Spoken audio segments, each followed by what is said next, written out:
Hello, dear friends. Welcome to Crime Story Diaries. Today we'll be examining a terrifying case, so I invite you to watch the video. Don't forget to leave your comments and likes. On October 6, 2019, a horrific event occurred in Fort Myers, Florida, marking the beginning of a series of brutal crimes. 30-year-old Wade Stephen Wilson met 35-year-old Christine Melton at the Buddha Bar. Quickly hitting it off, they headed off with Christine's friends to continue the party at the home of their new acquaintance, Jason. There, passion ignited between Wade and Christine. When Christine was left alone with her new lover on the morning of October 7th, he viciously murdered her, strangling her in her sleep, wrapping her body in a sheet and stealing the victim's car, a gray Dodge Hellcat. This crime was just the start of Wade Wilson's bloody odyssey. A few hours later, he would attack his girlfriend, Melissa Montanez, who would barely manage to escape the enraged sadist. Shortly after, Wilson would cold-bloodedly kill his second victim, 43-year-old Diana Ruiz, a mother of two, whom he deceitfully lured into the stolen car, strangled, and then ran over multiple times while she was still alive, turning her body into a bloody pulp. This shocking story would rock the quiet resort town of Cape Coral and make headlines across America. The investigation into Wade Wilson's actions on October 6th and 7th, 2019, would reveal chilling details about his life and crimes. It would come to light that the suspect had a troubled childhood, juvenile run-ins with the law, and toxic relationships with women. Even Wade's biological father, Stephen Testaseca, who had abandoned him as an infant, would be compelled to turn his son over to the police to stop the killing spree. Questions would arise about how the justice system and social services allowed a dangerous psychopath to remain free and wreak havoc for many years. The trial of Wade Wilson would become one of the most high-profile in the history of Lee County. It would last nearly 5 years and be accompanied by scandals, the defendant's escape attempts, and changes in his appearance. The jurors would have to deliver a verdict on a man who would openly boast about his crimes and threaten to commit new ones if set free.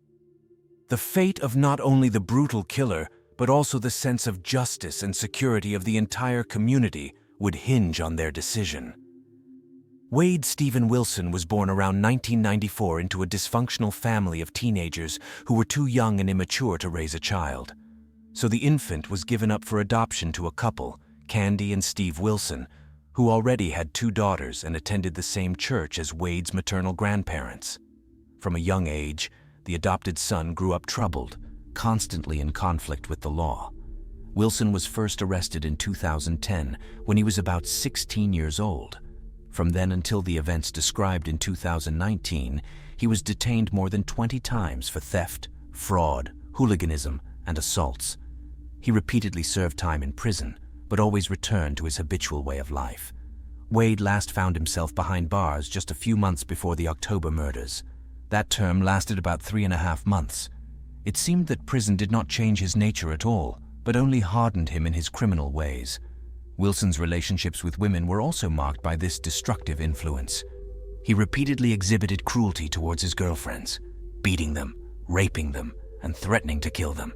Wade's ex-girlfriends described him as a monster who initially pretended to be sweet and loving, but then turned their lives into hell. One of them even warned that if Wilson wasn't stopped in time, he would certainly kill someone. Unfortunately, her prophecy came true with chilling accuracy. On the fateful evening of October 6, 2019, Wade Wilson was relaxing with his girlfriend Melissa Montanez at the Buddha Bar in Fort Myers, Florida. Around 8 p.m., an argument erupted between the couple. Melissa categorically refused to go visit someone, as Wade wanted. Enraged, he allegedly went to her Dodge Hellcat to get his things, but instead got behind the wheel and fled, abandoning the girl at the bar. As it later turned out, Wade had met and hit it off with 35-year-old Christine Melton at the Buddha Bar. He went with her to the home of their mutual acquaintance, Jason, where the company continued the party. In the early morning of October 7th, when the guests began to disperse, Christine was left alone with Wade. Christine's friend Stephanie did not notice any alarming signs in their behavior. and Christine herself assured that she was fine. Waiting for Christine to fall asleep, Wilson brutally killed her. He strangled her, wrapped her body in a sheet, and tried to discreetly carry it out of the house. But the stiffened corpse proved too heavy for him. So the killer simply left it at the crime scene, stole the victim's phone and car, and vanished. The police would later find out that before fleeing, Wilson had tried to load Christine's body into the trunk of her car but couldn't lift it because, in his own words, rigor mortis had already set in. Around 8:30 a.m. on October 7th, Wilson arrived at the Mila Salon Beauty Salon in Fort Myers in Christine's stolen Dodge Hellcat. There, his girlfriend Melissa Montanez, with whom he had quarreled the day before, was waiting for him. Wilson began demanding that she get in the car with him, but Melissa refused, which infuriated Wade. Right in the middle of the street, he lunged at the girl with his fists, knocked her to the ground, and began beating her face, biting her ear, and grabbing her throat. Wilson was so blinded by aggression that he didn't even put the stolen vehicle in park. It rolled forward and crashed into another car. However, Melissa was lucky to break free and escape from the enraged sadist. She ran into a neighboring establishment, pleading for help. Someone called the police, which ultimately scared Wilson off. He jumped back into Christine's car and fled the scene of the attack. The police took the beaten and bruised Melissa to the hospital. All the frightened woman could think about was whether she would live to see her son's 15th birthday, whom she hadn't even had time to greet that morning. Fleeing from pursuit, Wilson traveled over 6 miles from Fort Myers to Cape Coral, where he turned to his business acquaintance Josh, with whom he had once worked, for help. Wade begged to borrow money for a bus ticket to get out of town. When refused, an agitated Wilson exclaimed, "No, you don't understand, Josh. I killed people yesterday." Shocked by what he heard, Josh left the office and immediately called the police. The law enforcement officers who arrived at the call could not immediately find Wilson. While they were combing the area, they received alarming news. That same morning, around 8 a.m., 43-year-old Diana Ruiz, a mother of 2, had gone missing. The woman had not shown up for her usual morning shift at the local Moose Lodge, which was highly uncharacteristic of her. Later, her empty wallet was found on the side of the road. The police classified Diana's disappearance as suspicious and initiated a search.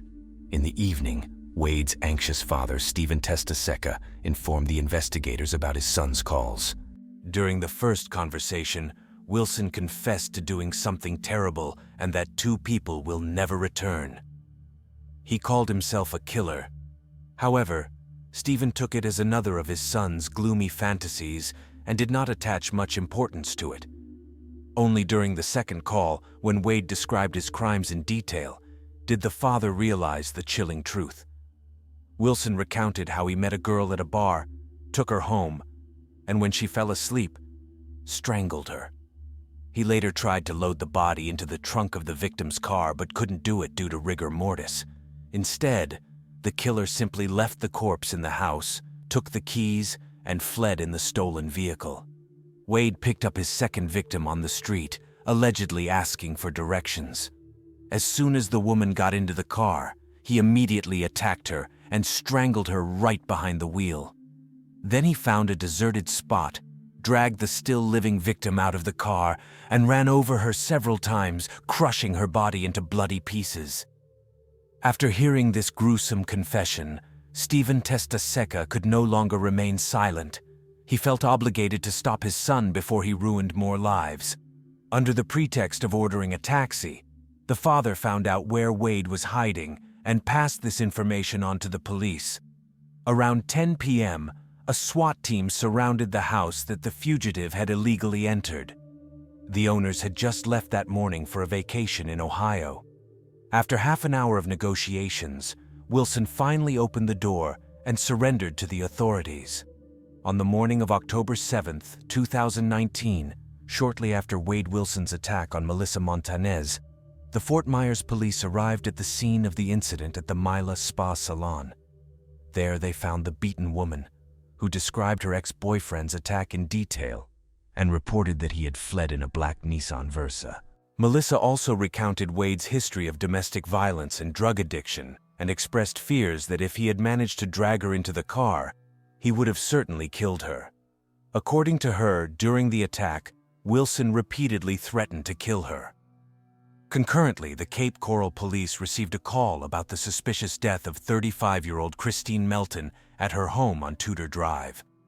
At the crime scene, they found the body of the strangled woman, wrapped in a sheet and tied with her own clothes.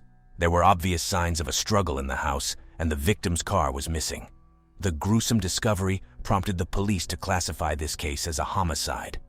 During her interrogation, Melissa Montanez recalled that Wade had called her that morning from a number belonging to a Christine Melton from Cape Coral. This lead prompted investigators to think there was a connection between the attack on Melissa and Christine's murder. The police launched a massive manhunt for Wade Wilson, deploying all available resources. Closer to the evening, law enforcement learned that 43-year-old Diana Ruiz had gone missing in the Cape Coral area. The woman had left for her usual morning shift at the Moose Lodge but never showed up at work. This was highly uncharacteristic for the responsible mother of two.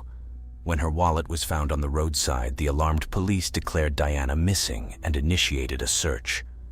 That same day, the suspect's father, Stephen Testaseca, joined the investigation. He reported that he had received a chilling call from his son, who confessed to committing 2 murders. During the phone conversation, Wade Wilson described how he strangled the sleeping Christine Melton, tried to hide her body in the trunk, but couldn't do it due to rigor mortis. Instead, he simply left the corpse in the victim's house, took her car, and went in search of new prey. That turned out to be Diana Ruiz, whom Wilson picked up on the road, strangled right behind the wheel, and then, while she was still alive, dragged out of the car and brutally ran over several times with the vehicle. Upon learning from his son the address of the house where he was hiding, Stephen Testaseca immediately passed this information on to the investigators.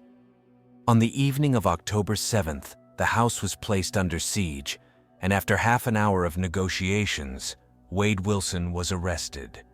During a search of his temporary shelter and the stolen Dodge Hellcat, numerous pieces of evidence were found linking him to the murders of Christine Melton and Diana Ruiz. Traces of blood, personal belongings, documents, and the deceased women's cell phones. Forensic experts also detected the suspect's fingerprints, DNA traces, and other biological materials on the victims' bodies. The testimonies of Melissa Montanez, Stephen Testaseca, and other witnesses also confirmed Wilson's guilt. The collected evidence left no doubt as to who committed these brutal crimes.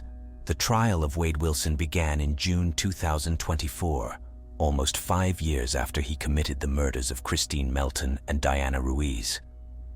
Such a long interval was due to numerous postponements and motions by the defense, as well as general restrictions on court operations during the COVID-19 pandemic. The defendant appeared before the jury significantly altered in appearance. Over the years in custody, he had acquired numerous tattoos on his face, including images of swastikas. The defense tried to file a motion for permission to use makeup to conceal these potentially juror-shocking tattoos, but Wilson refused to mask them. The trial was also accompanied by other incidents, including the defendant's attempted escape from custody. However, these incidents did not interfere with the substantive consideration of the case. Prosecutors presented the jury with a large volume of evidence confirming Wade Wilson's guilt. Dozens of witnesses were heard, relatives and friends of the murdered women, police officers, and forensic experts. They recounted the chronology and circumstances of the crimes and presented physical evidence found at the crime scenes. The testimony of Melissa Montanez, who miraculously escaped from Wilson and was the first to point to him as Christine Melton's killer, was read out. The jurors heard the story of Stephen Testaseca, the defendant's biological father. The man spoke about phone conversations with his son on the day of the murders, during which he confessed to the crimes. According to Stephen, Wade described in chilling detail, and even with a certain zeal, how he strangled the sleeping Christine, derisively calling her obscene words. He also boasted about the murder of Diana Ruiz, whom he strangled right behind the wheel, and then, while she was still alive, dragged out of the car and crushed with the wheels. Unable to bear these horrific revelations, Testaseca decided to turn his son over to the police. The defense did not strongly object to the evidence and testimony. Instead, they focused on Wade Wilson's alleged diminished capacity, claiming that he had gone crazy and lost control of himself.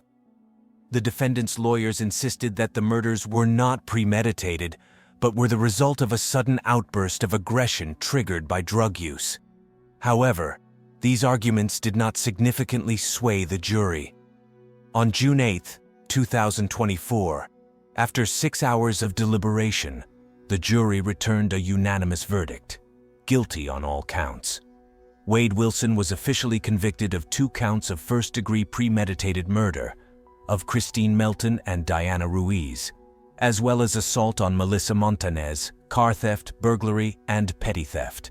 2 weeks later, on June 22, 2024, the second phase of the trial began, deciding on the sentence. According to Florida state law, first-degree premeditated murder is punishable by either life imprisonment or death. Prosecutors insisted on the death penalty for Wade Wilson, citing the cruelty, audacity, and soullessness of his crimes. Considering the question of capital punishment, the jurors heard the so-called mitigating evidence, testimony in favor of Wade Wilson. His lawyers spoke about the defendant's troubled childhood, early drug addiction, and insisted on the influence of a toxic environment and the absence of strong family ties. However, even these arguments looked unconvincing against the backdrop of the chilling details of the murders and Wilson's blatant disregard for human life. After 2 days of intense deliberation, the jury delivered their verdict. They did not reach unanimity on the application of the death penalty, but under the new legislation of the state of Florida, the votes of 8 out of 12 members of the panel were sufficient for such a decision. This threshold was overcome. 10 jurors voted for the execution of Wade Wilson, and only 2 were against it. Judge Nicholas Thompson, who presided over the trial, upheld the jury's decision. In delivering the final sentence, he emphasized the particular cruelty, audacity, and cynicism of Wilson's crimes. The judge stressed that the defendant had boasted about his actions, showed no remorse, and openly threatened to continue killing if released. Thus, Wade Wilson was officially sentenced to death by lethal injection. The news of the deaths of Christine Melton and Diana Ruiz at the hands of Wade Wilson came as a real shock to their loved ones and the entire community of Cape Coral. The senseless and brutal deaths of 2 young women, mothers, friends, and colleagues, took a piece of the soul from everyone who knew and loved them. Flourishing lives were cut short in an instant, leaving behind unspeakable pain and emptiness. Stephanie, Christine's best friend, couldn't forgive herself for bringing a psychopathic killer into their circle. She constantly thought, what if I had acted differently that fateful night? Could I have saved Christine by being more cautious? These pangs of conscience gnawed at the girl every day, overshadowing the bright memories of their friendship. Christine's relatives, her mother, brother, and sister, didn't even have a chance to say goodbye to her until they identified the mutilated body in the morgue. They begged the heavens for a miracle, hoping that some unfortunate mistake had occurred, but the terrible truth was soon confirmed. Christine was gone. She had died a martyr's death at the hands of a monster whom she had carelessly trusted. The lives of her loved ones were divided into before and after, and their hearts were forever filled with grief, anger, and emptiness. An even worse fate befell Diana Ruiz's loved ones. For 4 days they did not know whether their beloved mother, daughter, fiancé, and sister was alive. They called hospitals, morgues, and police stations hundreds of times, hoping for a miracle. But when hope faded, they had to come to terms with the worst. Diana had died a martyr's death at the hands of a monster. Diana's fiancé nearly went mad with grief. He blamed himself for not driving his beloved to work that tragic morning. Now the man could only visit her grave daily and weep bitterly, remembering their happy moments. Diana's son could barely speak about his mother. Every word took an incredible effort. Each memory reopened the wound in his heart. The only consolation for the grieving families was that the killer of their loved ones would suffer the severest punishment.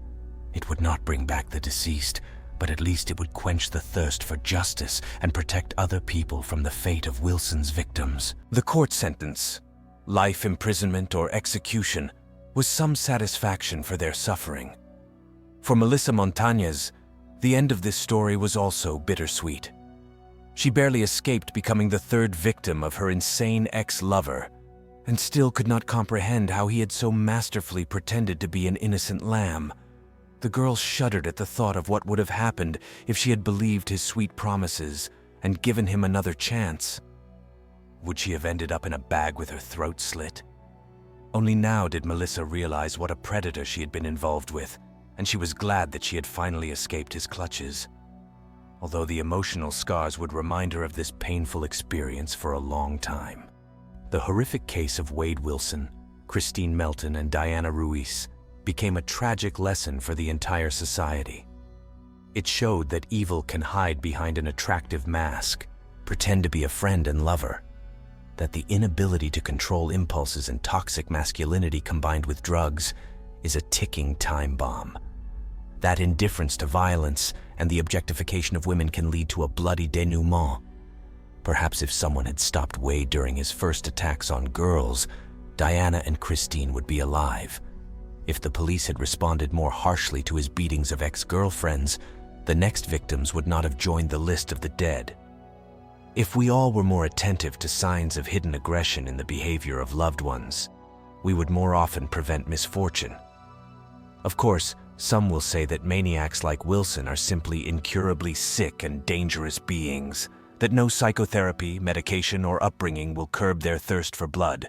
But isn't it worth at least trying to tame the demons inside a person with therapy and compassion before handing them over to the executioner? After all, every criminal is someone's son or daughter, and someone will cry for them just as the families of Christine and Diana do. This, of course, does not absolve Wilson of guilt and does not make him a victim of circumstances. He was fully aware of his actions and boasted about them, considering himself above societal morality. Such inhumans truly do not deserve to live among the people they despise. But shouldn't more effort be made to stop them before they become monsters? Perhaps then Christine, Diana, and hundreds of other victims would have lived to see gray hair in the family circle. This tragedy cannot be undone, but it must teach us something. To be more cautious when meeting strangers, to pay attention to alarming changes in the behavior of loved ones, to respond to the first signs of violence and toxicity in relationships, to support each other and together stand against evil. Only then will the deaths of Christine and Diana not be in vain, and the memory of them will inspire us to make our world safer. It is hard to overestimate the courage of the people who played a crucial role in exposing and punishing Wade Wilson. Melissa, a victim of his attacks and threats, found the strength to testify against the monster she shared a bed with. Stephen Testaseca, the criminal's father, made a terrible but correct choice. He turned his own son over to justice because he knew about the real danger to society. Police officers, forensic experts, and prosecutors did a titanic job of collecting evidence, analyzing DNA, and questioning witnesses to present Wilson's case to the jury in its entirety. Those 12 upstanding citizens had to listen to the horrific details of the atrocities, look at photos of the mutilated victims, and experience the grief of their loved ones. And despite the pressure of responsibility and compassion, they made a fair, albeit the harshest, decision. Society will always be in danger as long as psychopaths and sadists live among us. However, as long as there are people ready to confront evil, even at the cost of their own peace and security, it has no chance of winning. The memory of Christine Melton and Diana Ruiz will live on in the hearts of their relatives, friends, and colleagues who lost two wonderful women due to the whim of one scoundrel. Unfortunately, the list of innocent victims will still be replenished with names. Too much violence and madness are still hiding behind respectable masks. However, their deaths will not be in vain if they inspire society to be more vigilant, demanding, and caring towards each other. To stand together against evil, so that the world becomes at least a little safer for all of us and our children. Traditionally, thank you for watching, and remind you that it would be great if you support the video by liking and subscribing to the channel.